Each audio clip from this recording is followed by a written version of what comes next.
Okay. So, good afternoon all of you. Abhyuday Aligarh की NEET biology classes में फिर से एक बार आपका स्वागत है। तो पीछे अभी हम लोग जो पढ़ रहे थे प्लांट किंगडम, और प्लांट किंगडम में अभी हमें आज जो डिस्कस करना है that is kingdom fungi. Okay,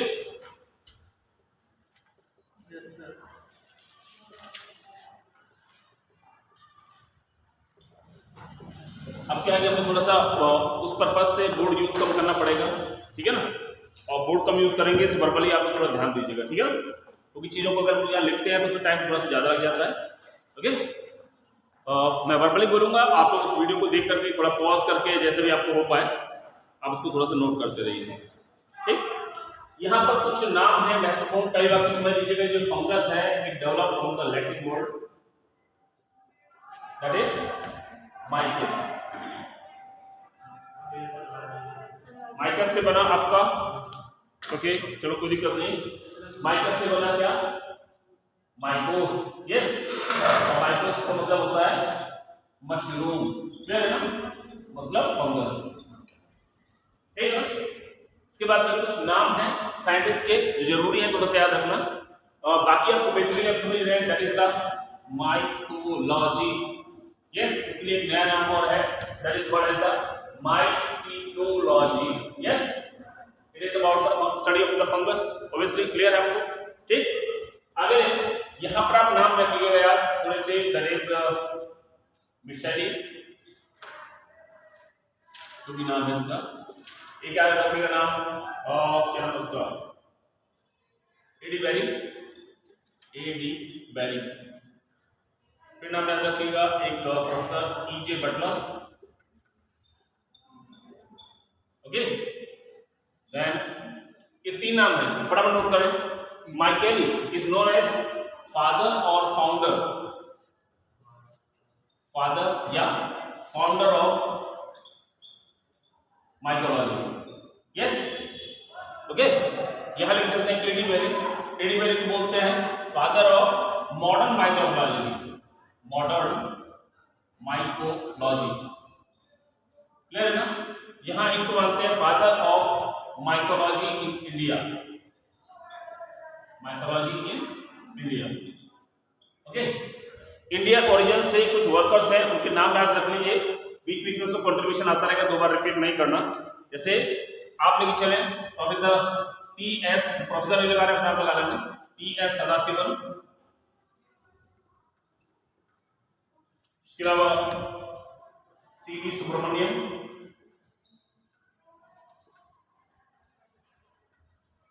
मैं तो फंगस को 2 दिन में खत्म करने की सोच रहा था, ओके। इसके अलावा निकोले चले प्रोफेसर, ये बहुत इंपॉर्टेंट है, प्रोफेसर के सी मेहता। ये जरूरी इसलिए क्योंकि आपके पड़ोस का मामला है, अगर आप कॉलेज में हुआ करते तो कभी, ठीक है। उसके बाद में प्रिंसिपल भी रहे कॉलेज के, उसके बाद में क्या नाम है यूनिवर्सिटी के चांसलर भी रहे होंगे। मेनली इनका काम जो था रस्ट के ऊपर था, ओके। और बहुत इंपॉर्टेंट वर्क था स्मर्ट को लेकर के, कई एक्सपेरिमेंट्स वगैरह इनके जो पूछे जाते हैं। तो मैंने अभी आपको बताया मिशेली के बारे में, एडी बेरी, ईजे बटलर। एक नाम और लिखना चाहे तो आप यहाँ पर फ्राइस, FRIES। फ्राइस को हम लोग लीनियस ऑफ माइकोलॉजी बोलते हैं, लीनियस ऑफ माइकोलॉजी। यानी सीधी सी बात ये है कि इनका जो काम है उसके ऊपर है, फंगस के ऊपर काम है, क्लासिफिकेशन का स्पेशली, ओके। देयर आफ्टर यहाँ पर एक चीज और कह सकते हैं, ये टर्म थी, the term fungus was given bye Gaspard Bowman, Gaspard Bowman, BAUMAN, okay. तो ये कुछ टर्मिनोलॉजी से उससे रिलेटेड हुआ, इसकी हिस्ट्री से। अब कुछ कॉमन सी चीज आती है, मतलब टी एस सदाशिवन, एक नाम और लिख लीजिए के जी मुखर्जी, HB मुदकर, और नाम लिख लीजिए के जी मुखर्जी, ओके, मुखर्जी। इसके बाद में मुदकर, MUN, मुदकर, ओके। तो फॉलोइंग क्वेश्चन ऐसा रहता है कि which of the following is not related with the mycology, या which is the following is mycologist. Fungus से रिलेटेड जो काम है, इंडिया से जो मेजर वर्क हुआ है उसमें 5 लोगों के नाम हैं इंपॉर्टेंट, जो आप लोग याद रखिएगा। कंट्रीब्यूशन क्या था इनका, जब जरूरत पड़ेगी वहां पर बात करेंगे, टाइम मिलेगा तो, ओके। हाँ जी बताइए फटाफट। मैं यहाँ पर आपको दोबारा समझ लीजिएगा। मैं अपना लैटिन वर्ड है माइकेस, माइकेस मतलब माइकोस, माइकोस बना मशरूम, मशरूम का मतलब है स्टडी ऑफ द मशरूम या fungus is called mycology. Mycology यानी फंगस जो टर्म दिया था that was given by the Gaspard Bauhin. Okay, इसके बाद मैंने आपको तीन नाम बताए, एक तो लेके चले माइकोलॉजी या माइसिटोलॉजी, दोनों एक ही बात है। आगे हमने लिया मिशेली, मिशेली को फादर या फाउंडर ऑफ द माइकोलॉजी बोलते हैं। एडी बेरी इसको father of the modern mycology बोलते हैं। ओके, आगे लेके चलते हैं मॉडर्न फादर मत लीजिए, मतलब मॉडर्न माइकोलॉजी लीजिएगा, ये मतलब कि father modern father of the mycology तो गड़बड़ हो जाएगी।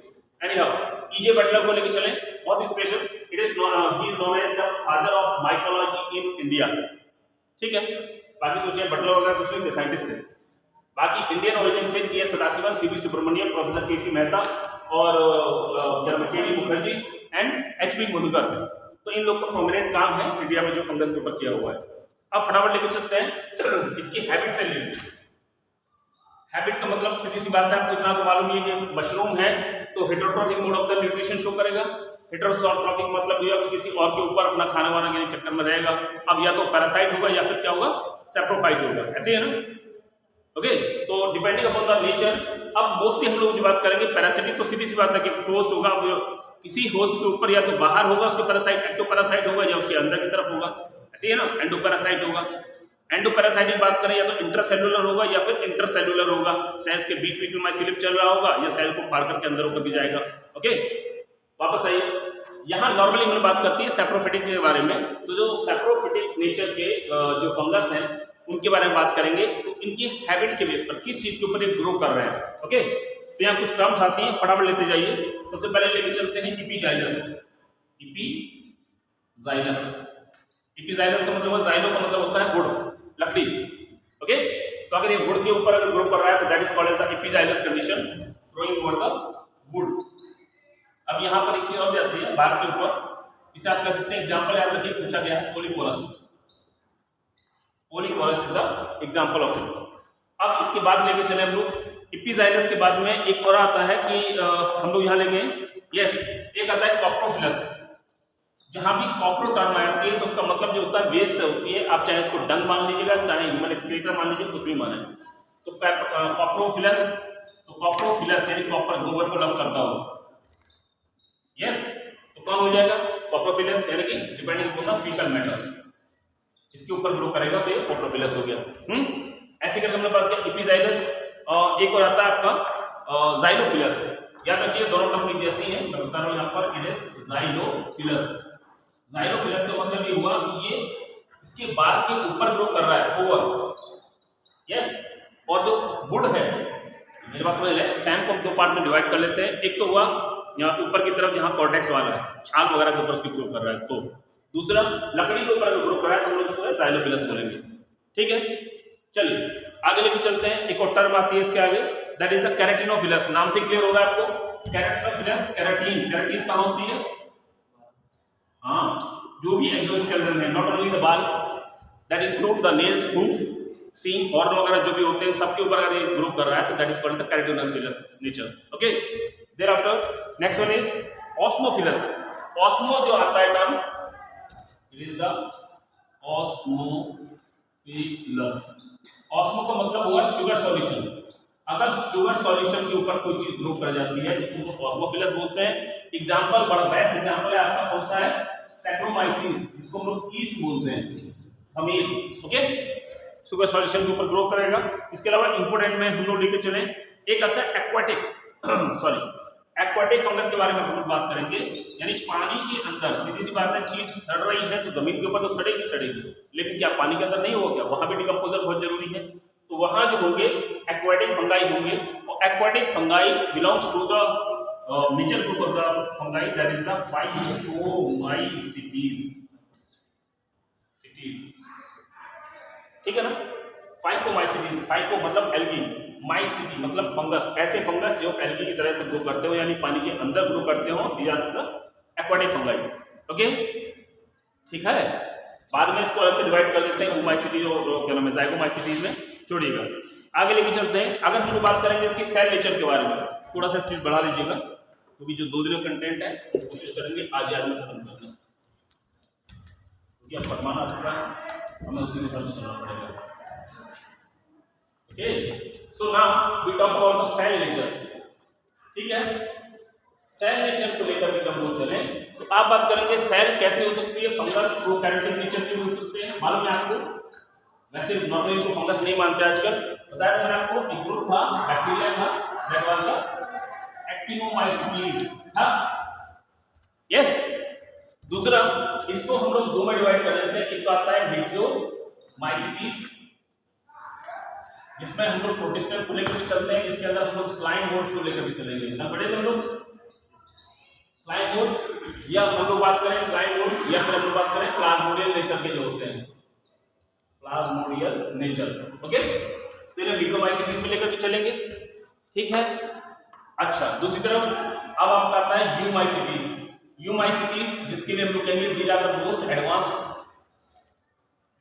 टाइप के यूकैरियोटिक और मल्टीसेलुलर फंगस जो हुए उनको हम लोग यहाँ पर पढ़ेंगे। बेसिकली इनको हम लोग किंगडम फंगाई में इंक्लूड करते हैं, पास में है ना। तो मैं दोबारा बता रहा हूँ आपको, ये वाला जो ग्रुप था इसमें हमने एक्टिनोमाइसीटीज, रे फंगाई जिसको बोला था मैंने परसों डिस्कस किया था, उनको इंक्लूड किया। उसके बाद में यहाँ मिक्सोमाइसीटीज के अंदर स्लाइम मोड्स यानी प्लाज्मोडियल नेचर के जो थे उनको लिया, कल हम लोग पढ़े थे।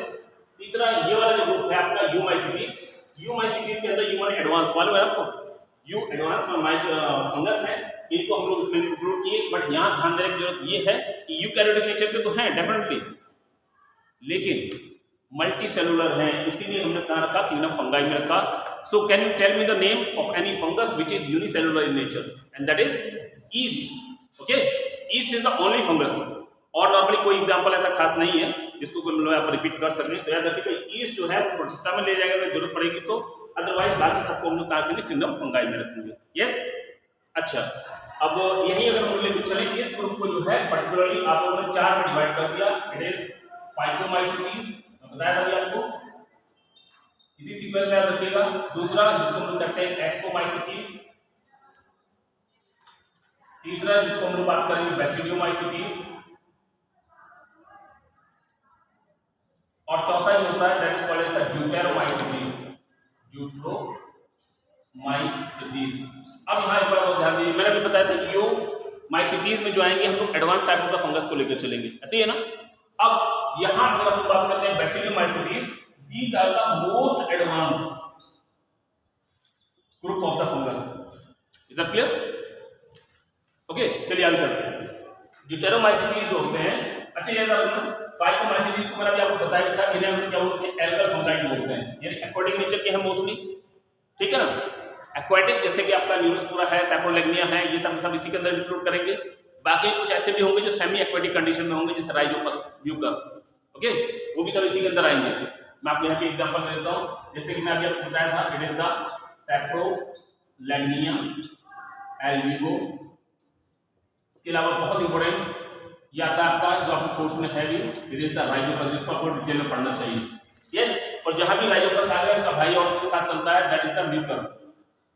मतलब दोनों बिल्कुल एक जैसे हैं, बस फर्क ये रहेगा इसमें जो होगा नॉर्मली एक जगह से बहुत सारी स्पोरेंजिया निकलेंगे और बहुत सारी स्पोरेंजिया के ऊपर लगी होगी, और यहाँ पर जो है सिंगल स्पोरेंजिया बनकर चलती है, बस और कोई डिफरेंस नहीं दोनों में। क्लियर है ना? अच्छा, आगे हम लोग बात करते हैं एस्कोमाइसीटीज, इनको हम लोग एस्कस फंगाई बोलते हैं। क्या बोलते हैं? सैक लाइक फंगाई या सैक फंगाई भी कहते हैं इनको, सैक या एस्कस फंगाई। यस, इसके अंदर बेसिकली आप बात करेंगे, एक तो ईस्ट आ ही गया, इसके अलावा आप बात करेंगे एस्परजिलस, बहुत इंपॉर्टेंट, एस्परजिलस, और एक और कौन सा अलेक्जेंडर फ्लेमिंग वाला, it was the penicillium, sorry penicillium. Okay, इन सबको इसमें ले लेंगे हम लोग, ठीक है। अच्छा, मालूम दोनों से एंटीबायोटिक बनती है, और पेनिसिलिन बहुत इंपॉर्टेंट है as a view point of the antibiotics. Okay, spelling सही कर लीजिएगा। बैसिडियोमाइसीटीज हम लोग यहाँ बात कर रहे थे, नेक्स्ट मोस्ट एडवांस ग्रुप है। इसके अंदर हम लोग इनको दो में डिवाइड करते हैं। Major portion that is including the mushroom, majorly जो मशरूम आते हैं वो इसी कैटेगरी में लेके चलते हैं, ठीक है ना। वैसे कुछ मशरूम जैसे पोलिपोरस वगैरह होते हैं एस्कोमाइसीटीज में आएंगे, लेकिन मेजर जिसके लिए बात करें एडिबल मशरूम्स को या बाकी आप लोग जिसको जानते हैं मशरूम के नाम से, वो सारे इसी के अंदर इंक्लूड करेंगे, ठीक है। आगे लेंगे। इसके अलावा दूसरी कैटेगरी जो आती है, इसमें आते हैं, एक तो आते हैं रस्ट, एक आता है कॉक्सीनिया, सॉरी क्या बोलते हैं इसको, स्मट, सॉरी स्मट, ठीक है ना, याद रखिएगा smut for Ustilago, Ustilago, okay. और यहां बात करेंगे रस जो होती है दैट इज द अक्सीनिया, जो भी आप बोले इसको अक्सीनिया, ओके। नॉर्मली यहां मैं बात कर रहा था अभी इसके बारे में, तो जो केसी मेहता का काम था इस पर। चलिए, तो ये हमने बात की इसकी सेल नेचर के बारे में। अब यूमाइसिटीज जो थी इसको इन्होंने एक तरह से और डिवाइड कर दिया कि अगर हम इसकी सेल नेचर में बात करें तो सेल नेचर के बेस पर भी इसको हम लोग क्या है दो में डिवाइड कर देंगे। जैसे कि it is non mycelium, non mycelium जहां सिंगल सेल होगा, मतलब आपने कहा वैसे बेसिकली समझ लीजिएगा हाइफा होते हैं, हाइफा को मिलाकर क्या बनती है, माइसीलियम बनती है, मालूम है ना, ओके। तो major plant body that is the mycelium. Mycelium के फिर आगे ग्रुप्स बन जाएंगे तो अलग तरह के स्ट्रक्चर्स बन जाएंगे, पढ़ेंगे अभी राइजोमॉर्फ वगैरह जो बनेंगे बेसिडोमाइसीटीज में। तो यहाँ हाइफा से मिलाकर माइसीलियम बना। माइसीलियम कैसा है उसके ऊपर डिपेंड करता है, हम इसको दो कैटेगरी में डिवाइड किए and that is the non mycelium and the mycelium. Non mycelium इसमें सिंगल सेल में स्ट्रक्चर्स है, यहाँ बात किया आपने सिंगल सेल, वही ईस्ट, क्लियर है ना। और दूसरा जो होता है माइसीलियम थैलस होगा, माइसीलियल थैलस जो होगा इसमें माइसीलियम बन जाएगी और माइसीलियम बाकी जितने भी ग्रुप्स हैं मल्टीसेलुलर जितने भी हैं उन सब के अंदर इस तरह का नेचर मिलेगा, क्लियर। अब यहाँ इस माइसीलियम को हम लोग दो ग्रुप में डिवाइड कर देते हैं। एक जो होगा एसेप्टेट, सेप्टा समझ रहे हैं, पार्टीशन, कोई पार्टीशन बीच में है कि नहीं है। आप सोचिएगा एसेप्टेट मतलब सेप्टा पार्टीशन नहीं है, सेप्टा एब्सेंट है, remember that is the group which is phycomycetes, okay. अब जब सोचिएगा मैंने आपसे बताया कि भाई ये है, इसके अंदर आपने बताया कि बहुत सारी सेल्स हैं, न्यूक्लियस वगैरह है, ये सब है, और मैंने कहा इनके बीच के सेप्टा गायब कर दिए तो आप कहेंगे कैसी कंडीशन बन गई, सिनोसिटिक कंडीशन बन गई, यस, जिसको हम लोग बाद में एनिमल्स के केस में सिंशियल भी बोलते हैं, मल्टी न्यूक्लिएट कंडीशन। तो यहाँ पर आप जो बात करेंगे एसेप्टेट के अंदर क्या हो जाएगा, सिनोसिटिक माइसीलियम, क्लियर है, ओके। चलिए आगे लेके चलते हैं, हम बात करेंगे किसके बारे में, दूसरी जो बन गई कौन सी बन गई, सेप्टेट टाइप का बन गया, जिसके बीच में सेप्टम जरूर होंगे। तो हमने ये वाला ग्रुप निकाल दिया, ये कैसा होगा, एसेप्टेट होगा। बाकी ये जो ग्रुप्स हैं यानी इसमें से ईस्ट को हटा दीजिए, बाकी जो मेंबर्स हैं ये सारे कैसे होंगे, सेप्टेट होंगे, इनके बीच में पार्टीशन जरूर होंगे। मैं एक छोटी सी बात रिपीट करूंगा वापस, ड्यूटेरोमाइसीटीज होते हैं इनको बोलते हैं फंगाई इम्परफेक्टाई, क्या बोलते हैं, फंगाई इम्परफेक्टाई, मतलब इम्परफेक्ट फंगस है बिकॉज ऑफ व्हाट, याद रखिए इनकी sexual stage, perfect stage means the stage form after the sexual reproduction will not found. Normally इनकी परफेक्ट स्टेज नहीं मिलती है, इसलिए इनको इम्परफेक्ट फंगाई बोल देते हैं, इनके बारे में कंप्लीट जो है सुनता। अच्छा, इन सब की परफेक्ट स्टेज अपनी अलग अलग होती है। यहाँ पर परफेक्ट स्टेज के बाद में क्या बनेंगे, एस्कोस्पोर्स बनेंगे, एस्कस बनेगी, एस्कस के अंदर एस्कोस्पोर्स बनेंगे, यहाँ पर बेसिडियम बनेगी फ्रूटिंग बॉडी, और अल्टीमेटली बेसिडियम के अंदर क्या बनेंगे, बेसिडियोस्पोर्स बन जाएंगे। बात क्लियर है ना। चलिए, तो यहाँ पर जो है परफेक्ट स्टेज नहीं है, इसी की जो है नॉर्मली क्या बोलते हैं, फंगाई इम्परफेक्टाई कहते हैं। वापस लौट कर आ जाइए, मैंने कहा था अभी आपको ये सेप्टेट के बारे में, तो ये सेप्टेट होता है मतलब इनके बीच में पार्टीशन जरूर होंगे। अब सेप्टा कैसे हो सकते हैं, इस डिस्क्रिमिनेट को अलग से लेकर चलते हैं। आपने कहा कि भाई सिंपल सेप्टा हो सकते हैं, नॉर्मल सी बात है, पार्टीशन सिंपल हो गए, यस।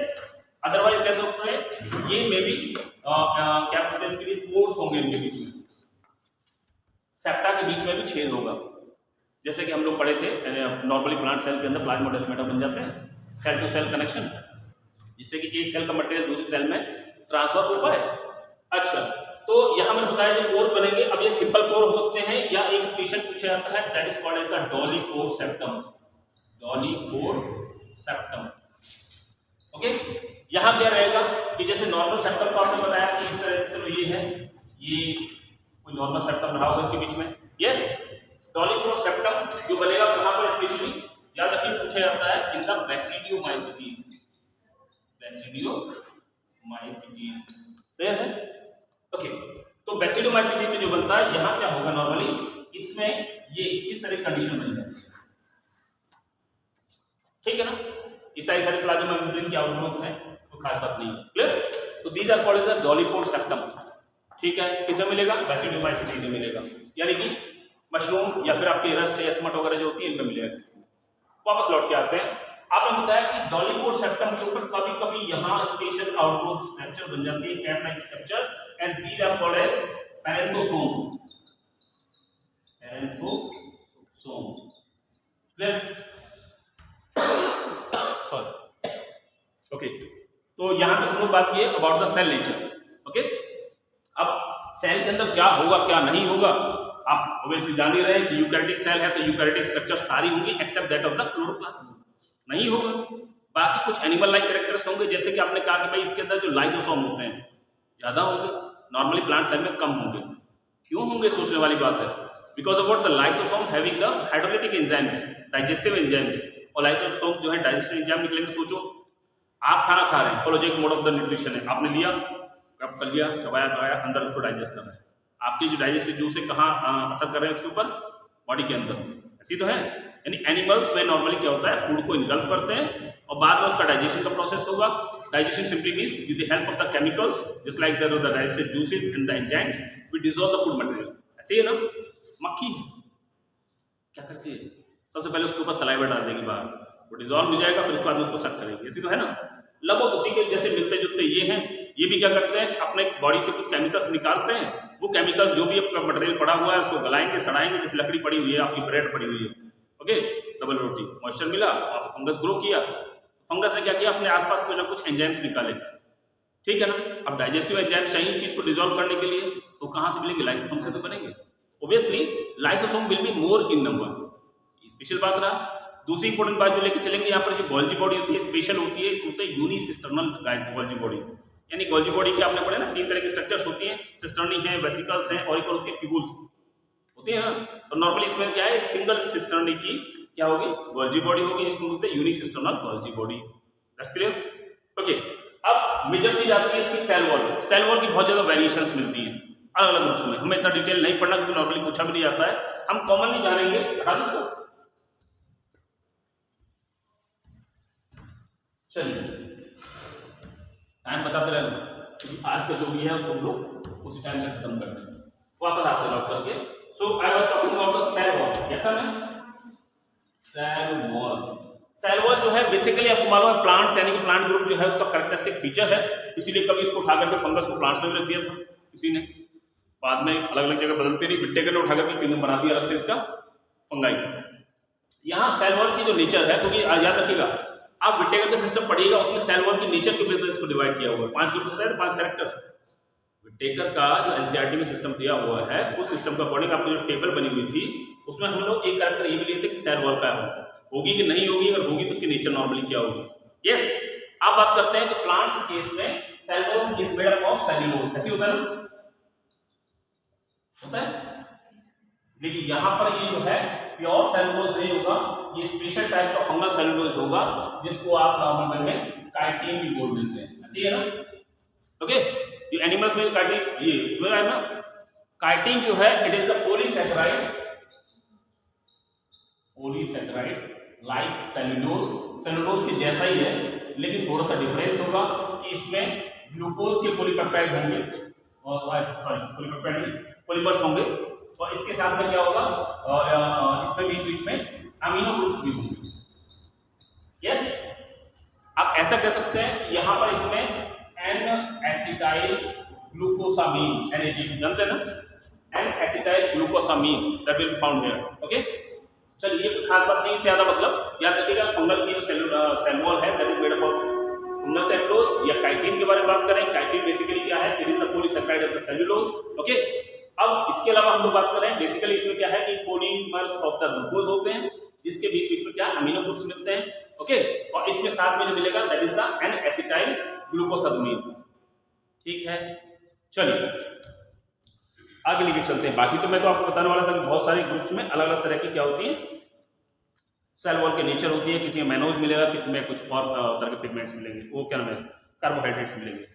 खैर, so we have discuss about the cell wall nature and ठीक है, सेप्टेट हो गया, ये सब हो गया, डोलिपोर सेप्टम मैंने बताया, पैरेंथोसोम बता दिया आपको, पैरेंथोसोम, ओके।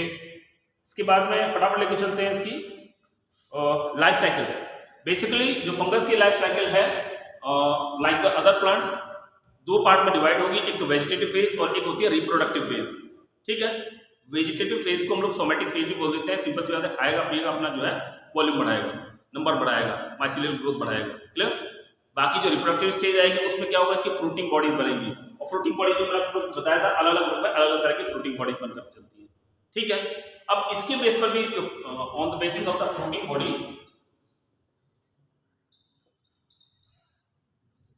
हम इसको फिर दो में डिवाइड कर देते हैं कि क्या पूरी जो माइसिलियम है या फिर हम बात करें कि पूरा फंगस जो है वो पूरा का पूरा ही फ्रूटिंग बॉडी में कन्वर्ट हो गया है, जिसको हम लोग कहते हैं होलोकार्पिक। कार्प माने वैसे याद रखिए, कार्प माने फ्रूट होता है, मालूम है ना। ओके, यहाँ पर जो है फ्रूटिंग बॉडी से मतलब है होलो मतलब जो कंप्लीट जो फंगस सेल है that convert into the fruiting body, so it is called as the holocarpic. और दूसरी वाली कंडीशन जो बनती है it is called as the eucarpic. Okay, मतलब वेजिटेटिव स्ट्रक्चर अलग रहेगा और साथ में अलग से फ्रूटिंग बॉडी बन करके चलेगी। ठीक है, ओके। उसके बाद नेक्स्ट आता है फटाफट,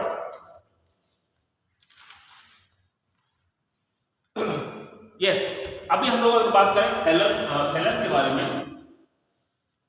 पहली बात यह सुने हम लोग यहाँ पर थैलस ना लिख करके इसको क्या लिखते हैं, थैलॉइड लिखते हैं।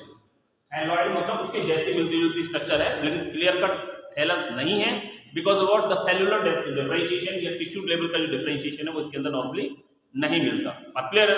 अगर हम इसके अलावा दूसरा ग्रुप बात करें जैसे कि वो है आपका क्या बोलते हैं ब्रायोफाइटा, तो वहां भी वो भी जो हम लोग अगर बात करें तो वहां पर क्या डिफरेंशिएशन हो गया। ओके, एल्गी में भी बात करेंगे तो कुछ तरह के सेल्स जो है थोड़ा मॉडिफाइड हो गए, तो मतलब ये थैलॉइड स्ट्रक्चर हो जाएगी। अब डिपेंड करता है कि थैलस किस तरह का होगा, यानी कि सिंपल बहुत कॉम्पैक्ट टाइप का हो सकता है, यस, बाकी लूज हाइफा का हो सकता है, कॉम्पैक्ट हाइफा का हो सकता है। ओके, इनको अपने अपने अलग अलग नाम मिल जाते हैं, that is called as the prosenchyma. Note करना चाहता हूं फटाफट, यस, इसको बोलते हैं प्लैक्टेनकाइमा। प्लैक्टेनकाइमा इस is called as the prosenchyma, yes, और इसको बोलते हैं pseudoparenchyma. It is pseudoparenchyma. Good, ठीक, क्या हुआ, इट इज ठीक सूडोपेरेन्काइमा। ठीक है ना, इस तरह के टॉपिक टर्म्स हैं। एग्जांपल किस किस में रहता है कोई खास नहीं है, बस आपसे कुछ जरूरी आता है, थोड़ा सा जरूरी मान के चले। ठीक है, तो मैंने बताया कि थैलस की ऑर्गेनाइजेशन है, माइसिलियम की ऑर्गेनाइजेशन जो है उसके बेस पर 3 ग्रुप में डिवाइड किया। अगर बहुत ज्यादा कॉम्पैक्ट स्ट्रक्चर है then it is called as the plectenchyma. अगर वो लूजली वूवन हाइफा से बना हुआ है वो अलग बात है कि डिपेंड कर रहा है, अगर वो सारे हाइफा पैरेलल पड़े हुए हैं फिर इनको अलग अलग तरह का बन जाता है, राइजोमॉर्फ जैसे कि उसके केस में बनेगा मशरूम के केस में, ठीक है ना, बैसिडोमाइसीटीज में। या अगर वो कॉम्पैक्टली अरेंज पैरेलल हाइफा के बारे में है, इंटरवोवन हाइफा के बारे में है, तो दैट विल बी द सूडोपेरेन्काइमा। ठीक है, पेरेन्काइमा जैसी स्ट्रक्चर बन जाएगी जो कि हायर प्लांट्स में होती है। ठीक है, ओके, चलिए अभी नेक्स्ट जो लेकर चले इसमें इट वुड बी, यस, काफी इंपॉर्टेंट है रिगार्डिंग द न्यूट्रिशन। हटा दो इसको, चलिए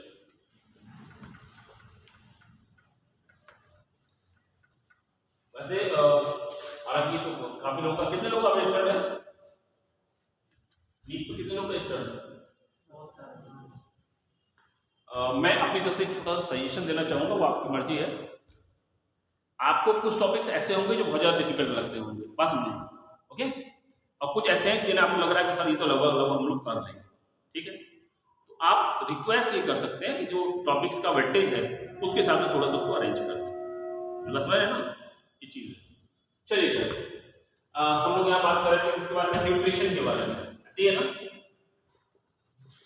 न्यूट्रिशन में अगर हम लोग लेके चले तो सीधी सी बात है, इसके अंदर क्या होगा, हेटेरोट्रॉफिक मोड ऑफ न्यूट्रिशन होगा, ऐसे ही है ना। अब यहाँ हेटेरोट्रॉफिक है तो फिर दूसरा और हो सकता है सेमी हेटेरोट्रॉफिक, यानी कि ये सिम्बायोटिक नेचर की हो सकता है, मालूम है सिम्बायोटिक में अगर हम लोग लेकर चले, लोग सिम्बायोटिक मतलब थोड़ा नुकसान थोड़ा फायदा, ऐसे ही है ना। तो इसके 2 बेस्ट एग्जांपल्स निकल करके आते हैं, and that is in the lichens. Lichens की बात करते हैं, it is the association between the fungal Haifa and the algae. Okay, तो यहाँ पर क्या है, एक को जो है माइक्रोबायोम बोलेंगे जो फंगल पार्टनर है, और दूसरा जो है इसको क्या बोलते हैं, फाइकोबायोम बोलते हैं जो इसका एल्गल पार्टनर है। सीधी सी बात ये है कि एल्गल पार्टनर है क्या करेगा, खाना वाना बनाएगा, और फंगल पार्टनर्स को प्रोटेक्शन देगा और उसके लिए absorption of the nutrient in the water करेगा फ्रॉम द सॉइल और जो भी इसको सराउंडिंग है। क्लियर है? ओके, तो कुल मिलाकर के इसको क्या बोलते हैं हम लोग? लाइकेंस बोलते हैं। लाइकेंस इसको एक दिन का मैं अलग से पढ़ाता, लेकिन कोई दिक्कत नहीं है, बहुत ब्रीफ में ले लेंगे एग्जांपल्स के साथ में, ठीक है? आगे लेके चलते हैं। दूसरा जो ग्रुप आता है, it is called as the mycorrhiza. Yes, myco माने फंगस, राइजा माने roots. It is the association between the root hairs of the higher plants and the fungal hypha. Interwoven fungal hypha एक दूसरे को entangle कर लेंगे। Yes, basically parasitic adaptation है, लेकिन यहाँ पर क्या है, नुकसान की जगह फायदा ज्यादा पहुंचा रहा है। अल्टीमेटली कैसे है? क्योंकि जो हम बात करें पहाड़ वगैरह आपने देखे होंगे, वहां पर बड़े-बड़े पेड़ रहते हैं और पेड़ हैं, पत्तियां हैं, गिरेंगी, सड़ेंगी, यानी ऑर्गेनिक मैटर तो बहुत सारा है, ह्यूमस बहुत सारा है, लेकिन plants are not able to absorb that. Yes, तो प्लांट्स जो है उसको एब्जॉर्ब इजीली नहीं कर पा रहे, तो क्या होगा, फंगस जो होते हैं उसको सड़ा गला करके उसको डिकम्पोज कर देंगे और उसमें से न्यूट्रिएंट को एब्जॉर्ब करेंगे। तो उसमें से कुछ न्यूट्रिएंट जो है वो किसको प्रोवाइड कर देंगे? हायर प्लांट्स की जो रूट हेयर्स है उनको दे देंगे, ठीक है ना? उनका काम बन गया, अपने प्लांट को सप्लाई करेंगे। बदले में जो उनको खाना वाना बना हुआ है, आपको तो डिफरेंट टेस्ट चाहिए। अगर मम्मी रोज दलिया बना कर रखते हैं, भले ही आप कहेंगे बहुत अच्छा है हेल्थ के लिए, तो आप खाएंगे नहीं ना? Change is the taste. तो अल्टीमेटली क्या होगा, फंगस को बदले में थोड़ा सा क्या मिल जाता है? न्यूट्रिशन मिल जाता है, बना बनाया खाना मिल जाता है, ठीक है? अच्छा, यहाँ लेके चल रहे थे हम लोग माइकोराइजा। इसको भी दो में डिवाइड कर देते हैं। एक तो होती है एक्टोमाइकोराइजा, मालूम है, और दूसरा जो होती है it is called as endomycorrhiza. Simple सी बात है, कहां पर है? अगर वो केवल बाहर से बाहर सराउंडिंग है, उसको रूट हेयर के जाता है तो एक्टोमाइकोराइजा होगी। अगर इंटरनली उसमें पेनिट्रेट कर गया है तो that would be the endomycorrhiza. Yes, यहाँ पर एक बात और याद रखिएगा, बेसिकली मान लीजिए कोई सेल है, फंगल हाइफा अंदर गया, अंदर जाकर क्या हुआ? स्वेल अप हो गया। यस, तो एक तरह की अपन की वेसिकल बन गया, ठीक है? तो इसे क्या बोलते हैं हम लोग? It is called as the warm, VAM। Note कर लें, it is vesicle are vascular mycorrhiza. Yes, किसमें बनता है? एंडोमाइकोराइजा जो है उससे कैसे बन करके चलेगा? वेसिकल आर वेस्कुलर, ये आर वेस्कुलर मतलब वेसिकल बन गई अंदर जाकर के अंदर, okay? Are vascular mycorrhiza warm. चलिए, अभी आपने बताया कि चलो ठीक है, पैरासाइट है तो एक्टोपैरासाइट हो सकता है, एंडोपैरासाइट हो सकता है, और हम लोग यहाँ सिम्बायोटिक को हम लोग क्या बोलते हैं? हेमीपैरासाइट बोल देते हैं, याद रखिएगा। क्या बोल देते हैं? हेमीपैरासाइट। हेमी हो या सेमी हो, मतलब क्या होता है? आधा आधा, थोड़ा फायदा थोड़ा नुकसान। क्लियर है ना? 50-50। चलिए, तो अभी दूसरा जो हम लोग बात कर रहे थे, पैरासिटिक मोड लेके चलेंगे। अब यहाँ पर मैं आपको स्पेशली जो बताना चाहूंगा, that is about the feeding nature. अभी आपने पर्सन पूछ रहे थे कि फैकल्टेटिव और ऑब्लिगेट के बारे में। यस, फटाफट नोट करें। सैप्रोट्रॉफ,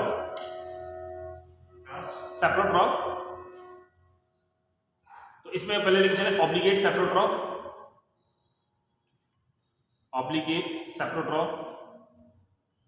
एग्जाम्पल मान लीजिएगा, अब सोचिएगा कौन ऐसा है जो केवल सड़े गले पे उगेगा, उसे कोई पसंद नहीं है आपका बीमारियां करना किसी को। दैट इज द मशरूम्स, जैसे अगेरिकस, पेजाइजा, पोलीपोर। मैं आपको बताया कि हम लोग सैप्रोफाइट को दो में डिवाइड कर दिए, एक तो ऑब्लिगेट जो पक्का है, किसी हालत में अपना स्वभाव नहीं बदलेगा, और दूसरे जो होते हैं they are called as the facultative. क्या बोलते हैं? फैकल्टेटिव। कभी कभी इसके मन में ख्याल आता है कि हम इसको मूड को चेंज कर लें, ठीक है ना? सैप्रोफिटिक से बदल करके, बेसिकली क्या है? पैरासाइट है, लेकिन थोड़ी देर के लिए सैप्रोफाइट नेचर में ग्रो करेगा। यस, तो मैंने बताया कि ऑब्लिगेट के केस में एग्जांपल्स लेंगे, पर्टिकुलरली अपने का जो स्ट्रिक्टली ऑब्लिगेट है, तो हम लोग बात करेंगे अगेरिकस, मशरूम जानते हैं ना, पेजाइजा, ऑफवॉल्स बोलते हैं। इसके अलावा अभी मैं आपको बताया था पोलीपोरस कहते हैं, जो बोलेंगे उसको। तो ये एग्जांपल है, बड़े बेस्ट एग्जांपल्स। लीनियस का सम्मान करें, नीचे अंडरलाइन कर दीजिए। इसके बाद में लेके चलते हैं दूसरे फैकल्टेटिव। तो फैकल्टेटिव सैप्रोट्रॉफ के केस में आप जो एग्जांपल्स लेकर चलेंगे, that would be Ustilago and Phytophthora. यहां मैंने बताया इट इज अस्टिलैगो, बताया था आपको क्या था अस्टिलैगो? Yes, and Phytophthora. मालूम है? फाइटोप्थोरा इन्फेस्टेंस, आलू के अंदर कर देगा disease, late blight of potato. Okay, चलिए, तो ये कुछ कॉमन सी बातें डिस्कस की। ऐसे पैरासाइट के साथ में भी रहता है, फैकल्टेटिव भी हो सकते हैं और उसमें भी हो सकते हैं। फटाफट सिम्बायोटिक में आपको बता चुका हूँ, माइकोराइजा के बारे में डिस्कस कर चुका हूँ। अब फटाफट चलते हैं जिसे हमें कल डिस्कस करना था। ओके, अभी टाइम कितना हुआ है जी?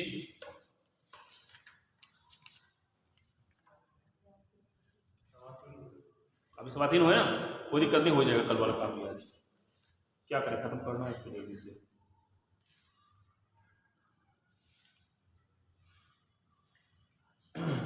यस, रिप्रोडक्शन है। वैसे क्या हम लोग ग्रुप्स में जाना चाहेंगे जल्दी से। वैसे बेसिकली हम लोग बात करेंगे इसमें कि रिप्रोडक्शन है, अलग अलग तरह की स्ट्रक्चर्स बनती हैं। स्पेशली बात यह है यहाँ पर कि फंगस स्पोर बहुत तरह के बनाते हैं, ठीक है ना। बहुत सारे एसेक्सुअल स्पोर्स बनेंगे। सेक्सुअल स्पोर तो कोई बड़ी बात नहीं है, यहाँ एस्कोमाइसिटीज है, एस्कोस्पोर बन गए, बेसिलोमाइसिटीज है, बेसिलोमाइसिटीज स्पोर बन गए। यस, लेकिन अगर हम लोग बात करें एसेक्सुअल स्पोर्स हैं, वो बहुत तरह के मिलेंगे। पिग्निडिया है, फोनिडिया है, सोनिडिया है, बहुत तरह के हैं। ओके, तो वहां पर उनको अपना अलग अलग देख लीजिएगा कौन कौन से ग्रुप क्या बनते हैं, क्योंकि फिलहाल मैं जाना चाह रहा हूँ आपका जो मेजर ग्रुप है उसकी तरफ। एंड हो गया,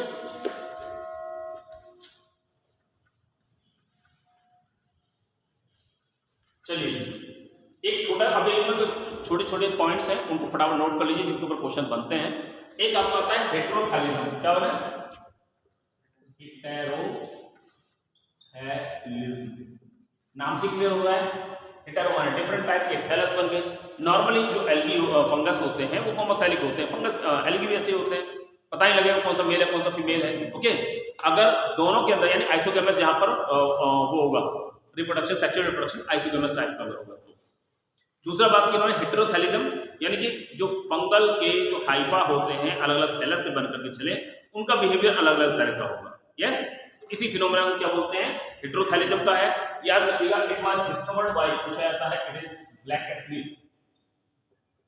okay, in Mucor mucedo, Mucor कहां हो गया, म्यूकर म्यूसिडो स्पेशीज याद रखिएगा। यस, बाकी एक और था एक्लिया एम बाइसेक्सुअलिस, एम बाइसेक्सुअलिस अक्सर पूछा जाता है, याद रखिएगा। ओके, तो हेटेरोथैलिज्म का फिनोमेना क्लियर हो गया, आपको ज्यादा बताने की जरूरत नहीं है इसमें। ठीक, अब एक और लेके चलते हैं। It is the clump formation, clump formation. मैं यहां पे एक चीज बताना चाहूंगा कि इन केस ऑफ द बेसिडियोमाइसिटीज, हम अगर बात करें अबाउट द बेसिडियोमाइसिटीज, तो बेसिडियोमाइसिटीज में जो उसका माइसिलियम है वो दो तरह के नेचर शो करता है। नॉर्मली मोनोकैरियोटिक जहां पर सिंगल न्यूक्लियस होगा, और कभी कभी डाइकैरियोटिक बन जाएगा during the reproduction, sexual reproduction. Yes, तो यहां क्या होगा समझ लें, डाइकैरियोटिक माइसिलियम। यस, जो बनेगी कहां से? मोनोकैरियोटिक से बनेगी। कैसे बनेगी उसके लिए मैं आपको एक फिनोमेना बता रहा है। यहां पर लेके चलता है क्लम्प फॉर्मेशन। यस, या इसको एक और लेके चलेगा इसमें क्रोजियर फॉर्मेशन। क्रोजियर जानते हैं? अरे आप लोग, चलो बॉयज हो चाहे गर्ल्स हो, आजकल वैसे कम हो गया, रेडीमेड का जमाना है। पहले आपकी दादी या मम्मी जो होती है वो क्या, वो स्टील का एक रॉड से लेती थी, सलाई जैसी, और उससे जो है उसमें हुक बना रहता था आगे की तरफ। क्रोशिया बोलते थे आप लोग उसको। हाँ, तो बस इंग्लिश में उसको क्रोजिया बोलते हैं। ओके, तो क्रोजियर फॉर्मेशन होता क्या है समझ लें। बेसिडियोमाइसिटीज में जैसे आपने कहा कि ये मोनोकैरियोटिक माइसिलियम है, कोई दिक्कत नहीं है। यस, इसके अंदर क्या होगा, एक हुक लाइक स्ट्रक्चर बनेगी, जैसे ये वाली सेल है, इसने क्या किया, हुक लाइक स्ट्रक्चर बनी और पीछे से मुड़ करके इस तरह से आ गई, क्रोशिया बन गई। ये न्यूक्लियस जो है नॉर्मली ये इधर आ गया। अब ये स्ट्रक्चर और आगे बढ़ेगी और यहाँ जाकर के इसे मिल जाएगी, तो इस तरह से ये वाला न्यूक्लियस जाकर के पास होकर के यहाँ पर पहुंच गया। ठीक, this is called as the clump formation. Oh, I'm sorry, very sorry. Clump connection. बताओ कंफ्यूजन कहाँ होता है? क्लम्प कनेक्शन हो गया, समझ में आ गया ना? क्लम्प कनेक्शन और क्रोजियर फॉर्मेशन लगभग दोनों एक ही जैसी चीज है, जिसमें मोनोकैरियोटिक माइसिलियम से डाइकैरियोटिक माइसिलियम बन जाती है, and it is found in case of the basidiomycetes. That's all. चलिए दूसरा लेके चलते हैं। मैं भी आपको बताया, हमने लिखा था clump formation. Remember, clump formation is found, clump माने गुच्छा भी होता है, formation, it is found in case of the brown algae. कल मैं बताया भी था आपको, ब्राउन एल्गी में नॉर्मली क्या होता है, फियोफाइसी में, ये फीमेल गैमेट है, सही है ना। वही दो तरह की फ्लैजिला होंगी, एक टेंसर टाइप की फ्लैजिला होगी, विब्लास्ट टाइप की फ्लैजिला होगी। तो द सिंगल फीमेल गैमेट, ये फीमेल गैमेट है, is being surrounded by many male gametes. Okay, yes, अरे मेरी बात क्लियर हो रही है आपको? बस जी जी बोलते रहिए जल्दी जल्दी। कोस आगे चलता रहा, क्रॉस क्वेश्चन मत करना। ओके, तो मैं क्या बताया, remember in case of the Phaeophyce और the brown algae, what happens, a single female gamete which is large in size is being surrounded by many male gametes and forming a clump like structure, एक गुच्छे जैसी structure बना लेगा, and this is called as the clump formation. So clump formation is found in case of the algae, while the clump connection is found in case of the fungi, particularly the Basidiomycetes. Is that clear? Good. चलिए,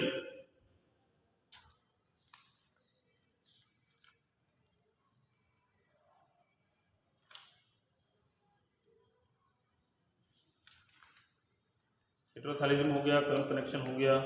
इसके अलावा वैसे हेटेरोथैलिज्म और भी कई तरह का होता है कि मॉर्फोलॉजिकल या फिजियोलॉजिकल, उसे छोड़िएगा। टेट्रापोलर,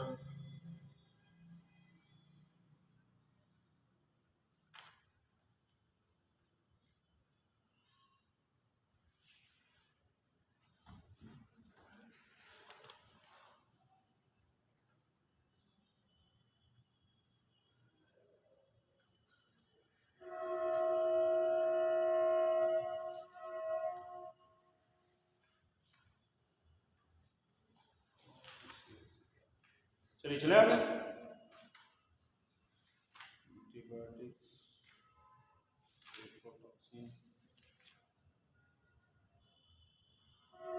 ओके, यहाँ पर एक ले लीजिए, क्वेश्चन बहुत बनता है। जैसे मैंने अभी आपको बताया था कि एस्कोमाइसीटीज एक ग्रुप होता है। हाँ, एक फटाफट और नोट कर लें, sex hormones. Sex hormones discovered by AD Berry, फटाफट नोट करें। Sex hormone discovered by A.D. Berry in Aclaia ambisexualis. A.D. Berry, father of modern mycology, in Aclaia ambisexualis लिखा है आगे। ओके, सेक्स हार्मोन्स होते हैं मतलब वही जो हेटेरोथैलिज्म का फिनोमेना था, उसमें मेल अलग तरह का हार्मोन्स निकालेगा, वो अलग तरह का निकालेगा, जिससे कि वो फीमेल का हाइफा जो है वो मेल हाइफा फीमेल की तरफ यानी नेगेटिव की तरफ क्या होगा, अट्रैक्ट हो जाएगा, बस और कुछ नहीं है खास। ठीक है ना। वैसे तो बहुत तरह के होते हैं, जैसे एक्सोटॉक्सिन होते हैं, ईरोटॉक्सिन होते हैं, इरोजेंस होते हैं, वो सब बात आती है। अच्छा, नेक्स्ट आइएगा। ओके, फ्रूटिंग बॉडी इन एस्कोमाइसीटीज, ये आपका कई क्वेश्चन बनते हैं इसके ऊपर, यहां से ले लेते हैं। Yes, so now we are going to talk about fruiting bodies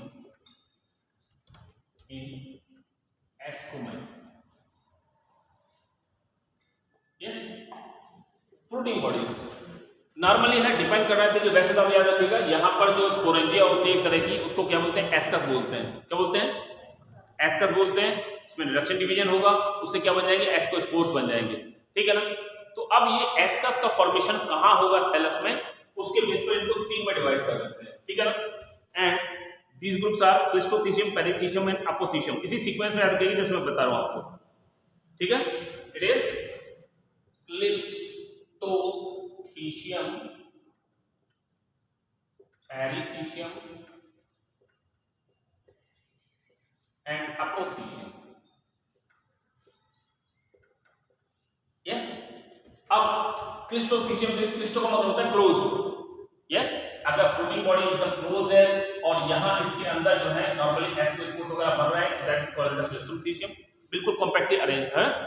पेरिथीशियम के बारे में जो बात करेंगे तो क्या होगा, इसमें एक ऑस्टियोल जैसी स्ट्रक्चर बन जाएगी और यहाँ पर इसके जो है एस्कोबार्क वगैरह होंगी और यहाँ पर जो है एस्कस वगैरह डेवलप करेंगे। पेरी मतलब इसके चारों तरफ क्या है, प्रोटीन हुआ है थैलस। यस, इसको क्या है, चारों तरफ से कवर किया हुआ है।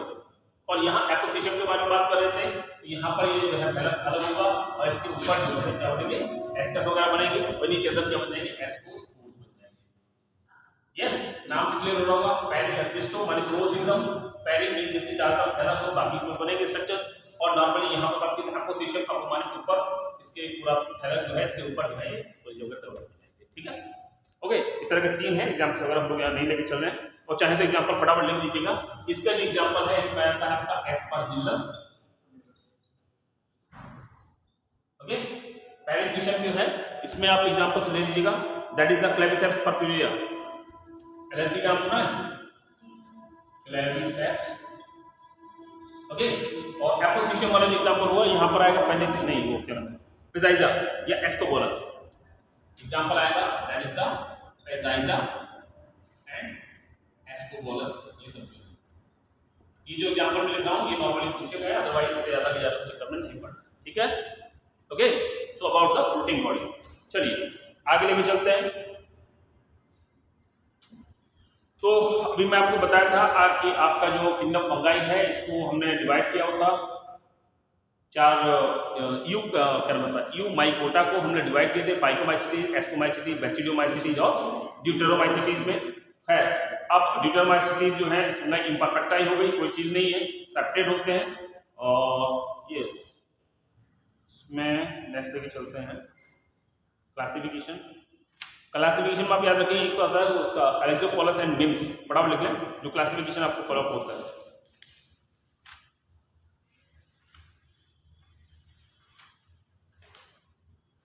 अब जो कुछ मेंबर्स हैं उनसे रिलेटेड जो उसकी इकोनॉमिक इंपॉर्टेंस है या कोई खास बात है तो हम उसी को यहाँ पे डिस्कस करेंगे।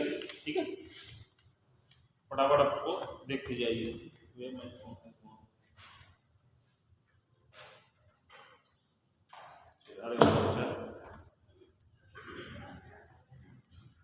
ओके,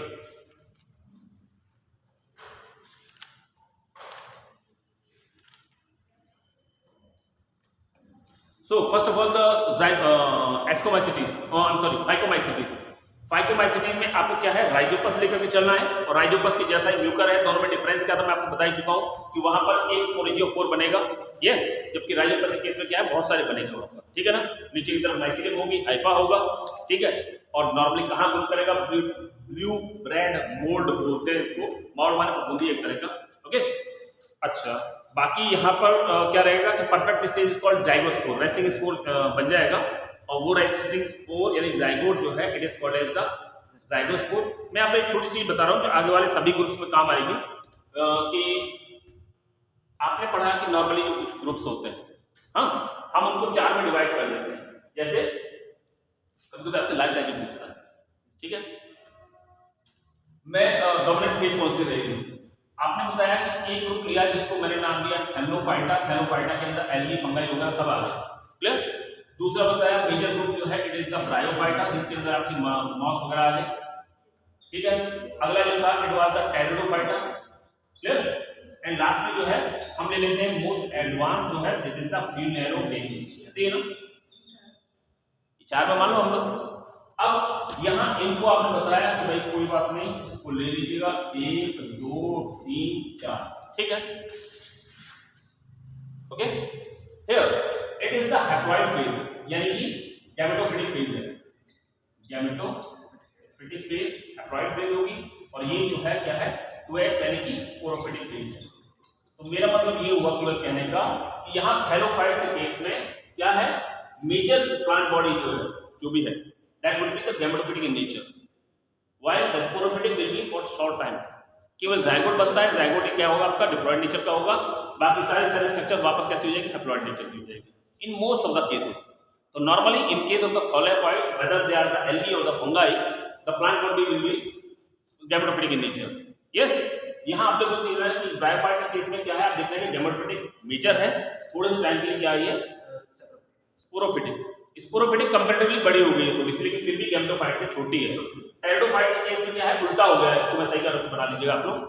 तो इसमें क्या है टेरिडोफाइट्स में लगभग इक्वल है, लेकिन फिर भी जो है क्या है गैमेटोफिटिक फेज थोड़ी छोटी हो जाएगी, ये वाली बढ़ जाएगी। जबकि यहां पर in case of the phanerogams particularly including the gymnosperm and the angiosperms, इनके केस में क्या है उल्टा कहानी है। क्या होगा, मेजर प्लांट बॉडी जो भी आपको दिखाई दे रहा है वो सब क्या है स्पोरोफिटिक फेज है। गैमेटोफिटिक फेज थोड़े से टाइम के लिए बनेगी, जब उसमें पोलन्स बनेंगे और उधर फ्लावर के अंदर क्या बनेगा फीमेल गैमेट्स यानी कि एग वगैरह बनेगा, ठीक। वो क्या होगा गैमेटोफिटिक फेज बनी, तुरंत जो है फिर फ्यूज हो जाएगा, जाइगोट एम्ब्रियो वगैरह ये सब जो चलता रहेगा वो क्या है सब डिप्लॉयड फेज है। तो it is for the short duration and opposite हो जाता है जस्ट, क्लियर है। चलिए आगे वाले ग्रुप में इससे जो है मदद मिल जाएगी। अच्छा हम आगे बात कर रहे थे किसके बारे में, राइजोपस के बारे में। तो राइजोपस में ये हो गया, ओके, दोनों बीच में डिफरेंस क्या है वो आप ले लीजिएगा। वैसे इसको जो है 2 ग्रुप्स में बांट लेते हैं, फाइकोमाइसिटीज को जाइगोमाइसिटीज में और oomaइसिटीज में। बाकी फिलहाल राइजोपस और म्यूकर जो आपको टाइप स्टडी पढ़ने हैं, दोनों के दोनों जाइगोमाइसीटीज में आते हैं, क्योंकि इनके अंदर परफेक्ट स्टेज जाइगोट यानी कि जाइगोस्पोर बन जाती है। Okay, and that is the resting spore. Okay, आगे लेके चलते हैं। नेक्स्ट जो ग्रुप है आपका वो है एस्कोमाइसीटीज। एस्कोमाइसीटीज जिनको हम लोग एस्कस फंगाई कह देते हैं या ascus fungi. Okay, ascus fungi के केस में जहां पर मेजरली आपने इंक्लूड किया था अभी, जैसे कि ईस्ट आएगा, उसके बाद में पेनिसिलियम है, उसके अलावा एस्परजिलस है, इसके अलावा ये पेजाइजा, एस्कोबोलस, क्लेविसेप्स, पर्क्यूरिया, ये सब आ जाएंगे उसके अंदर। क्लियर? अब यहाँ मतलब की जो बात आती है वो ये है कि छोड़ो इसको भी सोमेटोगोनी, क्लिस्टोथीसियम, अपोथीसियम, पैराथीसियम आप लोग बात कर ही चुके हैं। ईस्ट का स्ट्रक्चर जरूर देख लीजिएगा थोड़ा सा। ओके, और ईस्ट को आप आगे भी पढ़ेंगे जब हम लोग बायोटेक्नोलॉजी और वो पढ़ेंगे कि microbes in the human welfare topic है आपके यहाँ, यूनिट नंबर 7 या 8 में रहा होगा, 8 में है शायद। ओके, हेल्थ एंड डिजीज का नहीं, 8 में, ठीक है। ओके, मैं अभी आजकल पढ़ा रहा हूँ, मुझे अच्छी तरह मालूम है कि हाँ। खैर, फिलहाल इसकी सेल वॉल्स आपको कोई खास मतलब नहीं है। यहाँ पर हम लोग बात कर रहे थे अलग अलग स्पीशीज है, जैसे कॉमन ईस्ट जो है इट इज साइजोमाइसिस सैक्रिवेसी, ठीक है ना। इसको हम लोग बेकर्स ईस्ट भी बोल देते हैं। बेकर मतलब जो आपका जो डबल रोटी वाला प्रोडक्शन होता है। यहाँ आप फर्मेंटेशन को साथ में जोड़ दीजिए, लुईस पास्चर वाला जो था क्या फर्मेंटेशन का प्रोसेस, फर्मेंटेशन से बहुत सारे प्रोडक्ट्स बन जाते हैं। कल मैं यहाँ पर एक क्वेश्चन में दिमाग में आया, ऑप्शन हालांकि नॉर्मली नहीं पूछा जाता, हम लोग एक पास्चराइजेशन का प्रोसेस पढ़ रहे थे, पढ़ा था ना, और हमने बताया था कि भाई 63 डिग्री सेंटीग्रेड पर 30 मिनट के लिए गर्म कर लीजिएगा दूध को या कोई भी चीज को, और उसके बाद में सडन कूलिंग करके पैकेट में बंद कर दीजिए, हुआ काम, माइक्रोब्स खत्म हो गए सारे। लेकिन एक ऑप्शन याद रखिएगा, दैट इज ना 63.8 डिग्री सेंटीग्रेड एक्यूरेट का है। इसके बाद लेके चले 30 मिनट तक बॉईल कीजिएगा, या इसको 71 डिग्री सेंटीग्रेड पर केवल 15 मिनट के सेकंड के लिए गर्म कीजिए, उसके बाद सडन कूलिंग कर दीजिए। बस इसका है मोस्टली इसको क्या है, सोचते हैं कि थोड़ा टेम्परेचर बढ़ गया तो इसको क्या 15 मिनट में काम हो जाएगा, नहीं, ये 15 सेकंड है, ये 15 और 30 मिनट। ओके, दोनों जो प्रोसेस है ये पास्चराइजेशन से रिलेटेड होगी। क्लियर? वापस आते हैं यहाँ पर लौट करके। तो मैंने अभी आपको बताया था कि बेकरी के जितने भी फर्मेंटिंग प्रोडक्ट्स हैं वो सारे मोस्टली जो है इनमें से किससे रिलेटेड है, ईस्ट से रिलेटेड है। ओके, बाकी और भी कई सारे हैं जिससे कि हम लोग फर्मेंटेशन का प्रोसेस लेकर के चलेंगे। तो ईस्ट के केस में एक चीज और बनकर चलती है, दैट इज द स्यूडोमाइसीलियम। मालूम है ना क्या होती है? नॉर्मली आपने पढ़ा है कि ईस्ट जो है ये है, क्लियर है ना। और ईस्ट के अंदर जो रिप्रोडक्शन का एक मेजर मेथड है, vegetative method, that is the budding. मालूम है ना। तो क्या होगा, इसमें बडिंग बनेगी, और बडिंग में क्या होगा, इसमें यहाँ पर इसका जो जर्मप्लाज्म है आगे पास हो जाएगा, और अल्टीमेटली कुछ पार्ट अंदर गया न्यूक्लियस वगैरह का वैक्यूल का, और अल्टीमेटली यहाँ से क्या है, इसमें डिटेक्ट होकर के अलग चली गई। लेकिन जब खाना पीना अच्छा हो और मम्मी से ज्यादा प्यार हो तो क्या होगा, ये इसके साथ में अटैच रहा, अलग नहीं हुआ। इसके बाद इसकी भी डॉटर सेल बन गई, इसकी भी डॉटर सेल बन गई, इसकी भी डॉटर सेल बन गई। Yes, then in that condition this yeast will look like a mycelial structure, and this structure is called as pseudomycelium. मतलब ये हुआ कि मदर सेल से डॉटर जो बर्ड्स बनेगी, वो बर्ड्स क्या होंगी, सेपरेट नहीं होंगी और कंटिन्यूअसली बडिंग करते चले जाएंगे। क्लियर है? इसी को क्या बोल देते हैं, सूडोमाइसीलियम बोल देते हैं, और कुछ खास ऐसी बात नहीं है। चलिएगा आगे चलते हैं। बाकी कई तरह की होती है, पेनिनसुला ईस्ट है, पेनिनसुला ईस्ट है, छोड़िए उसको, आगे पहुंचते हैं। यस,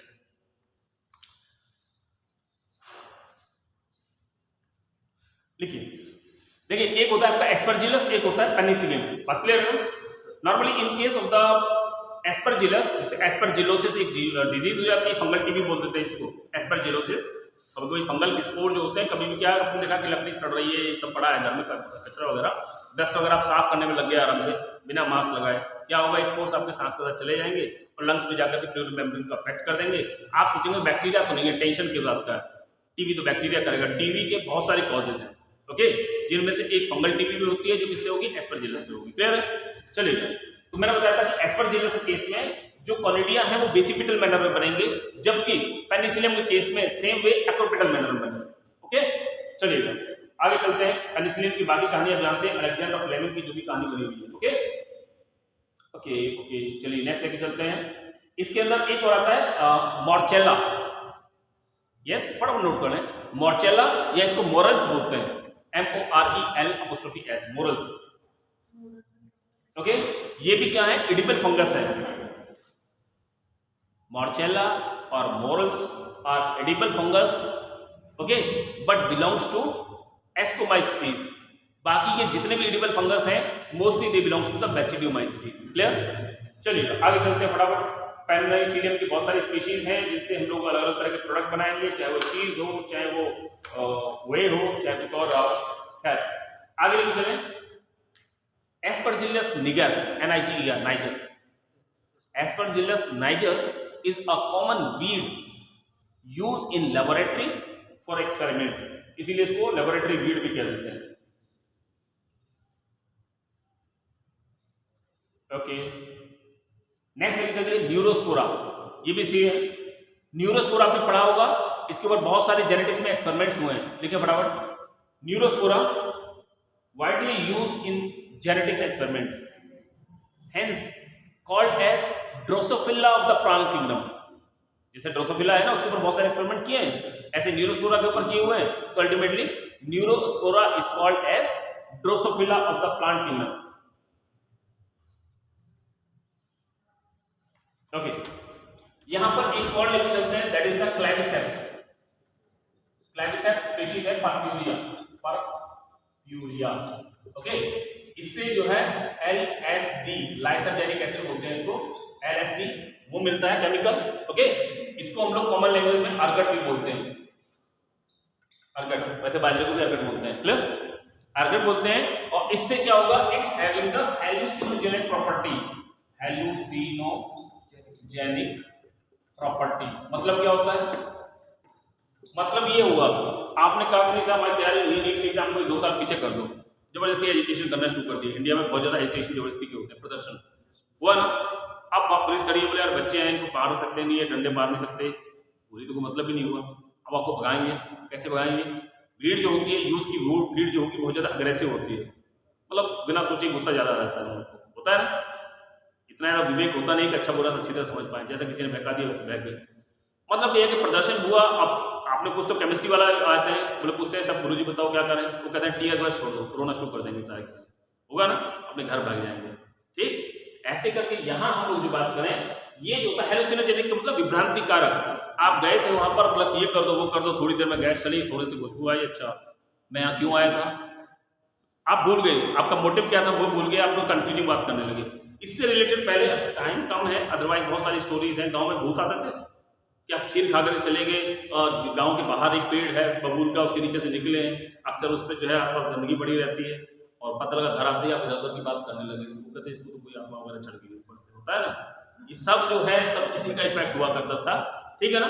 नॉर्मली क्या होता है कि स्वीट वगैरह में बताया था आपको, मीठा है खीर वगैरह जो रहता है इसको क्या है, इन्फेक्शन बड़ी जल्दी जाता है। और आपने कहा कि टेस्ट तो रहना चाहिए 15 मिनट तक कम से कम मुंह में, इसलिए खुला नहीं करेंगे, मुंह में स्वाद आता रहना चाहिए, सांस के साथ में मुंह के साथ में कोई बैक्टीरिया ये गए फंगल स्पोर्स, और वहां पर क्या हुआ उसका इफेक्ट सिक्रीट करना शुरू कर दिया। क्लियर?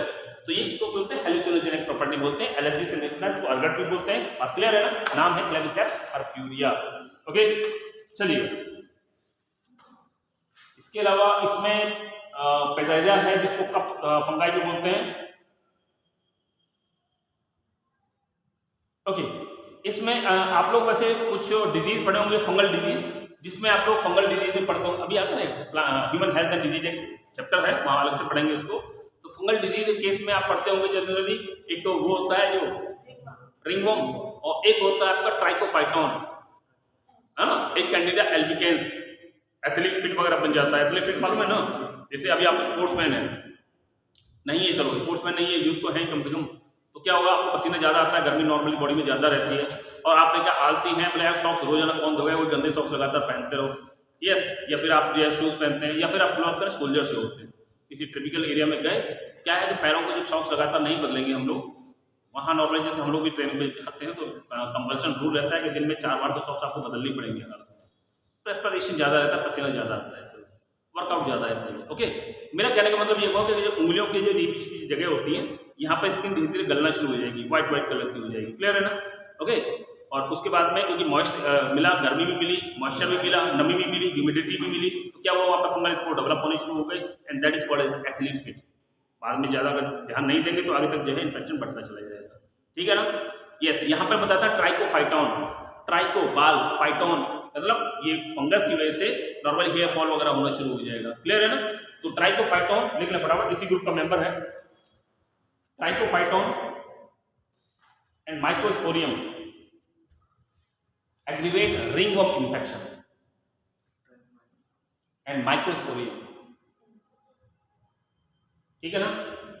इसके अलावा लिखेंगे टीनिया पेडिस, याद रखना है टीनिया वो नहीं है एनिमल्स वाला Taenia solium, tinea pedis species है, PEDIS pedis. Yes, and Candida albicans, ALBICANS, aggravate athlete fit disease, ठीक है। ओके, अब फटाफट आते हैं अगला जो ग्रुप है that is the basidiomycete. Basidiomycete जिसके अंदर मैं बात कर रहा था, these are the most advance group of fungi. Yes, septate होंगे और सेप्टा के अलावा स्पेशल बात क्या होगी कि सेप्टा विल बी डोलिपोर सेप्टम के साथ में होंगे, क्लियर है ना। ओके, डॉलीपोर सेप्टम है तो पैरेंथोसोम भी होंगे, मैं भी आपको बता ही चुका हूं। अच्छा, इसके अंदर हम लोग 3 ग्रुप्स लेकर के चलते हैं, जिसमें हम लोग मशरूम लेके चलेंगे, रस्ट और स्मट लेकर के चलेंगे, ठीक है। मशरूम के अंदर वैसे तो बहुत लंबा चौड़ा लिटरेचर है, लेकिन नॉर्मल वे में कुछ एडिबल मशरूम्स होते हैं, ठीक है। तो फटाफट लिखिए, एडिबल मशरूम्स इंक्लूड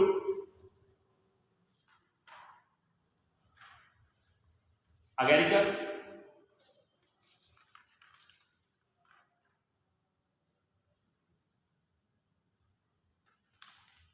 ओके, और इसके अलावा ऑयस्टर जिसका साइंटिफिक नेम है लेंटिस है, फटाफट लिखें ऑयस्टर या लेंटिनस, LENTINUS, लेंटिनस। एक और लिखें ज्यूस ईयर, ज्यूस जानते हैं JEW, और यार अभी पीछे लड़ाई चली थी इजराइल की, इजरायली कंट्री है, ओके, तो वहां के जो सिटीजन्स हैं, जैसे इंडिया वालों को इंडियंस कह देते हैं, वहां के लोगों को ज्यूस कहा जाता है, ओके। तो ज्यूस ईयर पुराने जमाने में पहनते होंगे, बड़े लंबे लंबे कान हुआ करते थे, इस तरह की स्ट्रक्चर होती होगी, इसलिए इसको बोल देते होंगे, ठीक है ना। फटाफट लिखें Jew's ear, it is Auricularia campestris, Auricularia AURICULARI, Auricularia species university. एक और लिखें paddy straw mushroom, paddy straw, ये मतलब चावल के भूसे के अंदर गोबर वगैरह भर करके उसके अंदर जो है ग्रो करते हैं, नुमाइश में बहुत लगाते हैं इस तरह की नुमाइश। अभी आपकी लगी हुई है ना, घर से पूछ करके आप नुमाइश में कभी जाते हैं तो वहां पर आपका मशरूम कल्चर सेंटर अलग से बना रहता है एग्रीकल्चर वाले सेक्शन में, यस। तो वहां पर देख सकते हैं पैडी स्ट्रॉ मशरूम, नाम है इसका लिखें वल्बोरिएला, VOLVORIELLA, वल्बोरिएला स्पीशीज। बाकी में बताया था अगेरिकस बाइस्पोरस या अगेरिकस कंपेस्ट्रिस, ये सारे क्या है नॉर्मल मशरूम्स हैं जो नॉर्मली आप लोग खाते हैं। एक और नोट कर लें टफल्स, टफल्स, टफल्स इसका साइंटिफिक नेम है ट्यूबर, TUBER, ट्यूबर मोनोस्पोरियम, ट्यूबर मोनोस्पर्मियम है, एक स्पोरियम है, ट्यूबर मोनोस्पर्मियम स्पीशीज। एनीहाउ लिखिए फटाफट,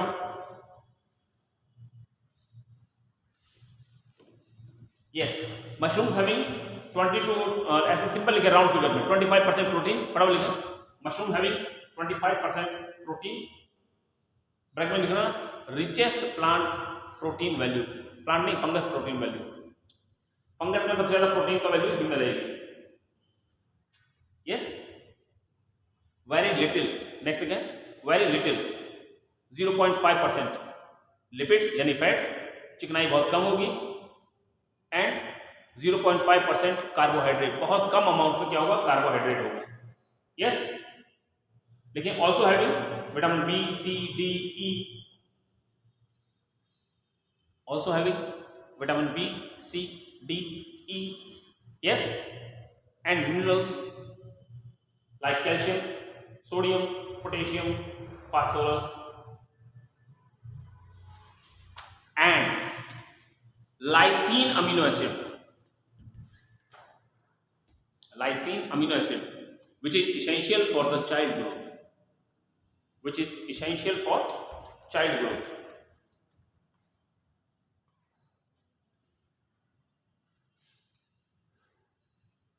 नेक्स्ट है द सीड्स ऑफ मशरूम, वैसे सीड्स नहीं मतलब ध्यान रखना, सीड का मतलब है जिससे उसको ग्रो करेंगे, बात क्लियर है ना, ठीक है। Mushroom seeds are called, seed को आप इन्वर्टेड कॉमा में लिखिएगा, मतलब ट्रू सीड्स नहीं होते, कहीं आप सोचेंगे सर पता नहीं क्या उल्टा सीधा पड़ा है।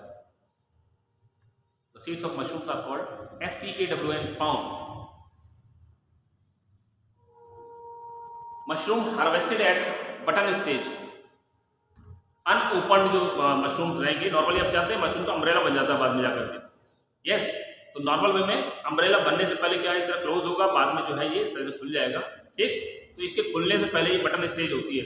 तो mushroom harvested at button stage,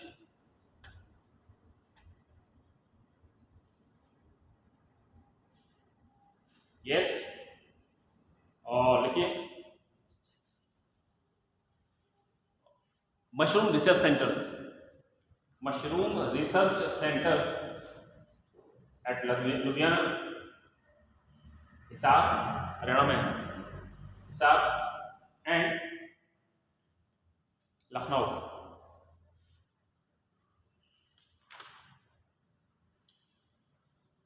चलिए आगे आते हैं फटाफट। हम लोग बात किए थे इसको कि ठीक है मशरूम वो सब तो काम करेंगे ही, हम लोग जल्दी से आ जाते हैं स्मट एंड रस्ट के ऊपर। लीजिए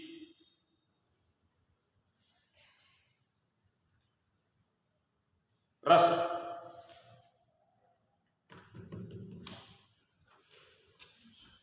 कॉज बाई पक्सिनिया, बहुत सारे स्पीशीज है, पक्सिनिया, ग्रेमनेस, और इसके बाद में सब स्पीशीज क्रिटिसाइज हो सकती है, हॉर्डाई हो सकती है, जौ के ऊपर हो रहा है, गेहूं के ऊपर, उसके ऊपर डिपेंड करता है। ओके, लिखिए रस्ट में भी टू टाइप एट ऑटोएशियस ब्रैकेट में लिखना सिंगल होस्ट एंड ऑटोएशियस एंड मतलब with single host and dioecious with two host.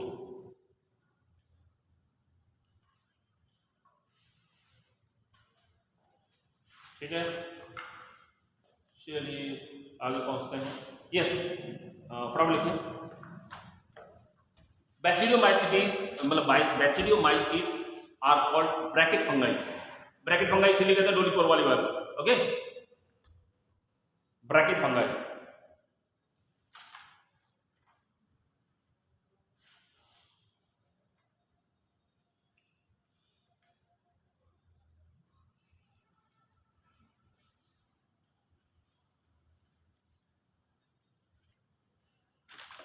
अब कुछ डिजीज है फंगस की कॉमनली जो हो पा रही है, उनको देखते हैं जल्दी से।